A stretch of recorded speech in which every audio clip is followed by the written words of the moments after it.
ರಾಜಸ್ಥಾನಿ ಮೂಲದ ವ್ಯಕ್ತಿ ಕಳಪೆ ಚಾಕ್ಲೇಟ್ ಮಾರಾಟ ಮಾಡುತ್ತಿರುವ ಘಟನೆ ಬೆಳಗಾವಿ ಜಿಲ್ಲೆ ಕಾಗವಾಡ ತಾಲೂಕಿನ ಶಿರಗುಪ್ಪಿಯಲ್ಲಿ ನಡೆದಿದೆ.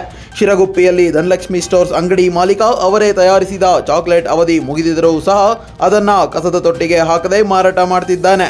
ಗ್ರಾಹಕರು ಚಾಕ್ಲೇಟ್ ಪ್ಯಾಕೆಟ್ ಖರೀದಿಸಿದ್ದು ಪರಿಶೀಲಿಸಿದಾಗ ಅವಧಿ ಮುಗಿದಿರುವುದು ಕಂಡು ಬಂದಿದೆ. 2023ರಲ್ಲಿ ತಯಾರಾಗಿದ್ದ ಈ ಚಾಕ್ಲೇಟ್ 2024ರ ಡಿಸೆಂಬರ್ 2ರಂದು ಅವಧಿ ಮುಗಿದಿರುತ್ತೆ. ಆದರೂ ಸಹ ಅದನ್ನೇ ಮಾರಾಟ ಮಾಡ್ತಿದ್ದು ಪ್ರಶ್ನಿಸಿದವರ ಮೇಲೆ ದಬ್ಬಾಳಿಕೆ ನಡೆಸಿದ್ದಾರೆ ಎಂಬುದು ಗ್ರಾಹಕರ ಆರೋಪ. ಈ ಧನಲಕ್ಷ್ಮಿ ಸ್ಟೋರ್ಸ್ನಲ್ಲಿ ಇನ್ನಿತರೆ ದಿನಸಿ ಸಾಮಾನುಗಳಿಗೂ ಸಹ ಯಾವುದೇ ರೀತಿಯ GST ಬಿಲ್ ಇಲ್ಲದೆ ಗ್ರಾಹಕರಿಗೆ ಮಾರಾಟ ಮಾಡ್ತಿದ್ದಾರೆ. ಅಧಿಕಾರಿಗಳು ಮಾತ್ರ ಕಂಡು ಕಾಣದಂತಿದ್ದಾರೆ. ಅನಾಹುತ ಸಂಭವಿಸುವ ಮುನ್ನ ಸಂಬಂಧಪಟ್ಟ ಇಲಾಖೆ ಅಧಿಕಾರಿಗಳು ಕ್ರಮ ತೆಗೆದುಕೊಳ್ಳುವರೇ ಎಂದು ನೋಡಬೇಕಿದೆ. ವೃದ್ಧೆಯೊಬ್ಬಳು 6 ತಿಂಗಳ ಮಗು ಬಳಸಿಕೊಂಡು ರಾತ್ರಿ ವೇಳೆ ಭಿಕ್ಷಾಟನೆ ಮಾಡ್ತಿದ್ದು ಸದ್ಯ ಮಗುವನ್ನ ರಕ್ಷಿಸಲಾಗಿದೆ. ಬೀದರ್ನ ಶಿವನಗರದ ಅಂಬೇಡ್ಕರ್ ವೃತ್ತದಲ್ಲಿ ರಾತ್ರಿ 8:30ರ ಸುಮಾರಿಗೆ ವೃದ್ಧ ಮಹಿಳೆಯೊಬ್ಬಳು ಭಿಕ್ಷೆ ಬೇಡುತ್ತಿದ್ದು ಆ ಮಾರ್ಗದಲ್ಲಿ ಬಂದ ಜಿಲ್ಲಾಧಿಕಾರಿ ಶಿಲ್ಪಾ ಶರ್ಮಾ ಅವರ ಬಳಿ ಭಿಕ್ಷೆ ಕೇಳಿದ್ದಾಳೆ. ಈ ಪುಟ್ಟ ಮಗು ಯಾರದೆಂದು ಜಿಲ್ಲಾಧಿಕಾರಿಗಳು ಪ್ರಶ್ನಿಸುತ್ತಿದ್ದಂತೆಯೇ ಅಲ್ಲಿಂದ ವೃದ್ಧೆ ಕಾಲ್ಕಿತ್ತಿದ್ದಾಳೆ. ಕೂಡಲೇ ಮಹಿಳಾ ಮತ್ತು ಮಕ್ಕಳ ಇಲಾಖೆ, ಸಮಾಜ ಕಲ್ಯಾಣ ಇಲಾಖೆ ಹಾಗೂ ಪೊಲೀಸ್ ಅಧಿಕಾರಿಗಳಿಗೆ ಮಾಹಿತಿ ತಿಳಿಸಿ ವೃದ್ಧೆಯನ್ನ ಕರೆತರುವಂತೆ ಸೂಚಿಸಿದ್ದಾರೆ. ರಾತ್ರಿ 11:30ರ ಸುಮಾರಿಗೆ ಶಿವನಗರದ ಸಿಗ್ನಲ್ ಬಳಿ ಮಹಿಳೆ ಸಿಕ್ಕಿಬಿದ್ದಿದ್ದು ಮಗುವನ್ನು ರಕ್ಷಿಸಿ ಬಿಮ್ಸ್ ಆಸ್ಪತ್ರೆಯಲ್ಲಿ ಆರೋಗ್ಯ ತಪಾಸಣೆ ನಡೆಸಲಾಗಿದೆ. दीदी इसका अम्मा बैलून बेचने के लिए गया बैलून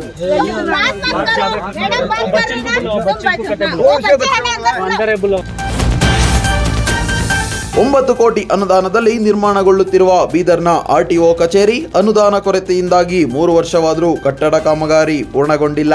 ಬೀದರ್ ಜಿಲ್ಲೆ ಒಂದರಲ್ಲೇ ವರ್ಷಕ್ಕೆ 100 ಕೋಟಿ ರೂಪಾಯಿಗೂ ಮೀರಿ ಅಧಿಕ ಆದಾಯ ಬರುವ RTO ಕಚೇರಿ ಕಾಮಗಾರಿಗೆ ಅನುದಾನದ ಕೊರತೆ ಅಂದ್ರೆ ಅದು ಹಾಸ್ಯಾಸ್ಪದ. ಸಾರ್ವಜನಿಕರು ಕಾಮಗಾರಿಗೆ ಗ್ರಹಣ ಹಿಡಿದಿದೆ ಎಂತಾರೆ. ನೂತನ ಕಚೇರಿ ಭಾಗ್ಯ ಇಲ್ಲದೆ ಹಳೆಯದಾದ ಬಾಡಿಗೆ ಕಟ್ಟಡದಲ್ಲೇ RTO ಅಧಿಕಾರಿ ಸಿಬ್ಬಂದಿಗಳು ಕಾರ್ಯನಿರ್ವಹಿಸುತ್ತಿದ್ದು ಸಾರಿಗೆ ಇಲಾಖೆ ಪ್ರತಿ ತಿಂಗಳು 90,000 ರು ಬಾಡಿಗೆ ಹಣ ನೀಡುತ್ತಿದೆ.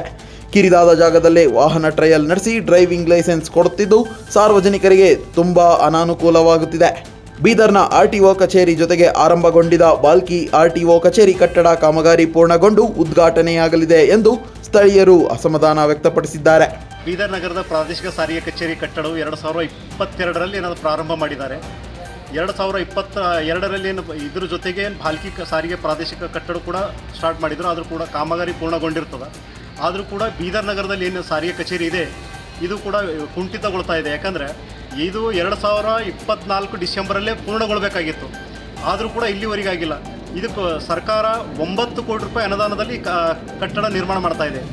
ಇಲ್ಲಿ ಅನುದಾನದ ಕೊರತೆ ಇದೆ ಅಂತ ಹೇಳಿಬಿಟ್ಟು ಕಾಲಾವಧಿ ಮುಗಿದರೂ ಕೂಡ ಇಲ್ಲಿವರೆಗೆ ಕಟ್ಟಡ ಕಾಮಗಾರಿ ಪೂರ್ಣಗೊಂಡಿಲ್ಲ. ಸಾಲಬಾಧೆ ತಾಳಲಾರದೆ ಆತ್ಮಹತ್ಯೆ ಮಾಡಿಕೊಂಡ ಹುಬ್ಬಳ್ಳಿ ಜಿಲ್ಲೆಯ ಕುಂದಗೋಳ ತಾಲೂಕಿನ ಬರದ್ವಾಡದ ರೈತರ ನಿವಾಸಕ್ಕೆ ಕಾರ್ಮಿಕ ಹಾಗೂ ಧಾರವಾಡ ಉಸ್ತುವಾರಿ ಸಚಿವ ಸಂತೋಷ್ ಲಾಡ್ ಭೇಟಿ ನೀಡಿ ಕುಟುಂಬಸ್ಥರಿಗೆ ಸಾಂತ್ವನ ಹೇಳಿದ್ದಾರೆ. ಬಾರದ್ವಾಡ ಗ್ರಾಮದ ಬಸನ್ನಗೌಡ, ಶಿವನ್ನಗೌಡ ಪಾಟೀಲ ಮತ್ತು ರವಿರಾಜ್ ಜಾಡರ ಎಂಬ ರೈತರು ಬ್ಯಾಂಕ್ನವರು ಕಿರುಕುಳ ನೀಡಿದ್ದರಿಂದ ಹೆದರಿ ಆತ್ಮಹತ್ಯೆ ಮಾಡಿಕೊಂಡಿದ್ದು ಸಚಿವರು ಸರ್ಕಾರದ 5 ಲಕ್ಷ ಪರಿಹಾರ ಕೊಡಿಸುವ ಜೊತೆಗೆ ಬ್ಯಾಂಕ್ ಸಾಲ ಮತ್ತು ಮಕ್ಕಳ ವಿದ್ಯಾಭ್ಯಾಸದ ಹೊಣೆ ಹೊತ್ತಿದ್ದಾರೆ. ರೈತರು ಯಾವುದೇ ಕಾರಣಕ್ಕೂ ಆತ್ಮಹತ್ಯೆ ಮಾಡಿಕೊಳ್ಳಬಾರದು, ರೈತರೊಟ್ಟಿಗೆ ಸರ್ಕಾರ ಇದೆ ಎಂದು ಧೈರ್ಯ ತುಂಬಿದ್ರು. ಗ್ಯಾರಂಟಿ ಯೋಜನೆಯಲ್ಲಿ ಒಂದಾದ ಶಕ್ತಿ ಯೋಜನೆ ಅಡಿಯಲ್ಲಿ 500 ಕೋಟಿ ಮಹಿಳೆಯರು ಉಚಿತ ಪ್ರಯಾಣ ಮಾಡಿದ್ದು ಕೊರಟಗೆರೆ KSRTC ಬಸ್ ನಿಲ್ದಾಣದಲ್ಲಿ ಕಾಂಗ್ರೆಸ್ ಮಹಿಳಾ ಮಣಿಯರು ಬಸ್ಗೆ ಪೂಜೆ ಸಲ್ಲಿಸಿ ಸಂಭ್ರಮಿಸಿದ್ರು. ಬ್ಲಾಕ್ ಕಾಂಗ್ರೆಸ್ ಅಧ್ಯಕ್ಷ ಅರೆಕೆರೆ ಶಂಕರ್ ಹಾಗೂ ಮುಖಂಡರು KSRTC ಬಸ್ ಬಾಗಿಲಲ್ಲಿ ಟೇಪ್ ಕಟ್ ಮಾಡಿ ಬಸ್ ಹತ್ತುವ ಮೂಲಕ ಚಾಲನೆ ನೀಡಿ ಸಿಹಿ ಹಂಚಿದ್ರು. ತಹಶೀಲ್ದಾರ್ ಮಂಜುನಾಥ್ ಕೊರಟಗೆರೆಯಿಂದ ಗೊರವನಹಳ್ಳಿ ಪುಣ್ಯಕ್ಷೇತ್ರಕ್ಕೆ ಪ್ರಯಾಣಿಸುವ ಮಹಿಳೆಯರಿಗೆ ಬಸ್ ಟಿಕೆಟ್ ನೀಡಿ ಮಾತನಾಡಿ, ತುಮಕೂರು ಜಿಲ್ಲೆಯಲ್ಲಿ 15 ಕೋಟಿ, ಕೊರಟಗೆರೆ ತಾಲೂಕಿನಲ್ಲಿ 25 ಲಕ್ಷ ಮಹಿಳೆಯರು 2 ವರ್ಷದಲ್ಲಿ ಶಕ್ತಿ ಯೋಜನೆಯ ಅನುಕೂಲವನ್ನ ಪಡೆದಿದ್ದಾರೆ. ಇದರಿಂದ ಗ್ರಾಮೀಣ ಭಾಗದ ಹೆಣ್ಣು ಮಕ್ಕಳು ಪುಣ್ಯಕ್ಷೇತ್ರಗಳಿಗೆ ಪಯಣ, ತಮ್ಮ ವ್ಯಾಪಾರ ವಹಿವಾಟುಗಳಲ್ಲಿ ಅಭಿವೃದ್ಧಿ ಹೊಂದಿದ್ದಾರೆ. ಸರ್ಕಾರದ ಮಹತ್ವದ 5 ಗ್ಯಾರಂಟಿಗಳ ಯೋಜನೆಯಿಂದ ಬಡವರಿಗೆ ತುಂಬಾ ಅನುಕೂಲವಾಗಿದೆ ಎಂದರು. ಸರ್ಕಾರದ ಗ್ಯಾರಂಟಿ ಯೋಜನೆಯ ಅಧ್ಯಕ್ಷ ವೆಂಕಟೇಶ್, ಸದಸ್ಯರು, ತಾಲೂಕು ಮಹಿಳಾ ಸಂಘದ ಅಧ್ಯಕ್ಷೆ ಜಯಮ್ಮ, KSRTC ಸಿಬ್ಬಂದಿಗಳು ಸಂಭ್ರಮಾಚರಣೆಯಲ್ಲಿ ಪಾಲ್ಗೊಂಡಿದ್ದರು. ಈ ಒಂದು ನಮ್ಮ ಕರ್ನಾಟಕದ ರಾಜ್ಯಾದ್ಯಂತ ಶ್ರೀ ಹೆಣ್ಮಕ್ಳುಗಳು ಅನೇಕ ಪುಣ್ಯಕ್ಷೇತ್ರಗಳಿಗಿರ್ಬೋದು, ತವ್ರ ಮನೆಗೆ ಹೋಗೋ ಕಾರ್ಯಕ್ರಮ ಇರ್ಬೋದು, ಅನೇಕ ಕೆಲಸ ಕಾರ್ಯಗಳಿಗೆ ಆಸ್ಪತ್ರೆ ಇಂಥ ಮುಂತಾದ ಕಾರ್ಯಕ್ರಮಗಳಿಗೆ 500 ಕೋಟಿ ಜನ ನಮ್ಮ ಬಸ್ಸಿನ ಮುಖಾಂತರ ಪ್ರಯಾಣ ಮಾಡಿ ತಮ್ಮ ಅನುಕೂಲಗಳನ್ನು ಪಡ್ಕೊಂಡಿರ್ತಕ್ಕಂಥದ್ದು. ಕೊರಟಗೆರೆ ತಾಲೂಕಿನಲ್ಲಿ ಸುಮಾರು 25 ಲಕ್ಷ ಮಹಿಳಾ ಪ್ರಯಾಣಿಕರು ಈಗಾಗಲೇ ನಮ್ಮ ಸಾರಿಗೆ ವ್ಯವಸ್ಥೆಯನ್ನು ಬಳಸಿಕೊಂಡು ಉಚಿತವಾಗಿ ಪ್ರಯಾಣ ಮಾಡಿದ್ದಾರೆ. ಗ್ಯಾರಂಟಿ ಯೋಜನೆಯಲ್ಲಿ ಒಂದಾದ ಶಕ್ತಿ ಯೋಜನೆಯಲ್ಲಿ 500 ಕೋಟಿ ಮಹಿಳಾ ಪ್ರಯಾಣಿಕರು ಉಚಿತವಾಗಿ ಸಂಚಾರ ಮಾಡಿದ ಹಿನ್ನೆಲೆ ಗ್ಯಾರಂಟಿ ಯೋಜನೆಯ ಅನುಷ್ಠಾನ ಸಮಿತಿ ಹಾಗೂ ಕಾಂಗ್ರೆಸ್ ಕಾರ್ಯಕರ್ತರು ಮತ್ತು ಸಾರಿಗೆ ಇಲಾಖೆ ವತಿಯಿಂದ ಮಳವಳ್ಳಿ ಪಟ್ಟಣದ ಸಾರಿಗೆ ಬಸ್ ನಿಲ್ದಾಣದಲ್ಲಿ ಸಂಭ್ರಮಾಚರಣೆ ನಡೆಸಲಾಯಿತು. ಕಾರ್ಯಕ್ರಮಕ್ಕೆ ಗ್ಯಾರಂಟಿ ಯೋಜನೆಗಳ ಅನುಷ್ಠಾನ ಸಮಿತಿ ಅಧ್ಯಕ್ಷ ಮಾದೇಶ್ ಚಾಲನೆ ನೀಡಿ ಮಾತನಾಡಿ, ನಮ್ಮ ಕಾಂಗ್ರೆಸ್ ಸರ್ಕಾರ ಸಾರಿಗೆ ಬಸ್ನಲ್ಲಿ ಮಹಿಳೆಯರು ಉಚಿತವಾಗಿ ಪ್ರಯಾಣಿಸಲು ಈ ಯೋಜನೆ ಜಾರಿಗೆ ತಂದು 2 ವರ್ಷ ಪೂರೈಸಿದ್ದು, ಇದುವರೆಗೂ 500 ಕೋಟಿ ಮಹಿಳೆಯರು ಪ್ರಯಾಣ ಮಾಡಿ ಯೋಜನೆ ಸದುಪಯೋಗ ಪಡೆದುಕೊಂಡಿದ್ದಾರೆ. ಈ ಯೋಜನೆ ಜಾರಿಗೆ ತಂದ ಮುಖ್ಯಮಂತ್ರಿ ಸಿದ್ದರಾಮಯ್ಯ, ಡಿಸಿಎಂ ಡಿಕೆ ಶಿವಕುಮಾರ್, ಶಾಸಕ ನರೇಂದ್ರ ಸ್ವಾಮಿರವರ ಕಾಂಗ್ರೆಸ್ ಸರ್ಕಾರಕ್ಕೆ ಅಭಿನಂದನೆ ಎಂದರು. ಹೆಣ್ಣು ಮಕ್ಕಳು ಅತಿ ಹೆಚ್ಚು ಓಡಾಡಲಿ ಅಂತೇಳಿ ನಮ್ಮ ಸರ್ಕಾರದ ಮುಖ್ಯಮಂತ್ರಿಯಾದ ಸಿದ್ದರಾಮಯ್ಯನವರು, ಹಾಗೆ ಉಪಮುಖ್ಯಮಂತ್ರಿಯಾದ ಡಿ ಕೆ ಶಿವಕುಮಾರ್ ಅವರು, ಹಾಗೆ ನಮ್ಮ ತಾಲೂಕಿನ ವರಪುತ್ರ ಆದ ನರೇಂದ್ರ ಸ್ವಾಮಿಯವರು, ಇವರ ಸರ್ಕಾರದಲ್ಲಿ ಅತಿ ಹೆಚ್ಚು ಇಲ್ಲಿವರೆಗೆ 2 ವರ್ಷ ಆಗಿದೆ ಶಕ್ತಿ ಯೋಜನೆ ಕೊಟ್ಟು ಅದ ನಿರ್ವಹಣೆ ಮಾಡಿ ನಮ್ಮ ಹೆಣ್ಣು ಮಕ್ಕಳು 500 ಕೋಟಿ ಜನ ಪ್ರಯಾಣ ಮಾಡಿದ್ದಾರೆ.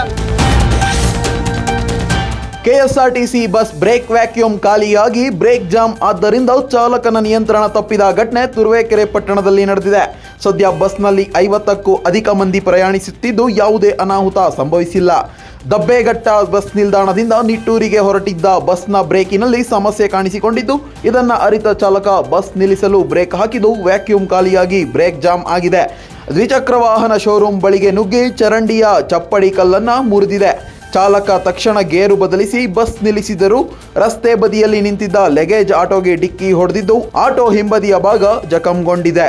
ಚಾಲಕ ಆಟೋದಲ್ಲಿ ಇಲ್ಲದ ಕಾರಣ ಅನಾಹುತ ಸಂಭವಿಸಿಲ್ಲ. ಬಸ್ ನಿಲ್ಲದೆ ಹೋಗಿದ್ದರೆ ಸಾಕಷ್ಟು ಜೀವಹಾನಿಯಾಗುವ ಸಂಭವವಿತ್ತು. ಚಾಲಕನ ಸಮಯ ಪ್ರಜ್ಞೆಯಿಂದ ಅನಾಹುತ ತಪ್ಪಿದೆ. ಡಿಪೋದವರು ಬಸ್ ಕಳಿಸುವ ಮುನ್ನ ಪರೀಕ್ಷೆ ಮಾಡಿ ಕಳಿಸಬೇಕು. ರಿಪೇರಿ ಇರುವ ಬಸ್ ಕಳಿಸಿ ಜನರ ಜೀವದ ಜೊತೆ ಚೆಲ್ಲಾಟವಾಡುತ್ತಿದ್ದಾರೆ ಎಂದು ಪ್ರಯಾಣಿಕರು ಆಕ್ರೋಶ ವ್ಯಕ್ತಪಡಿಸಿದರು.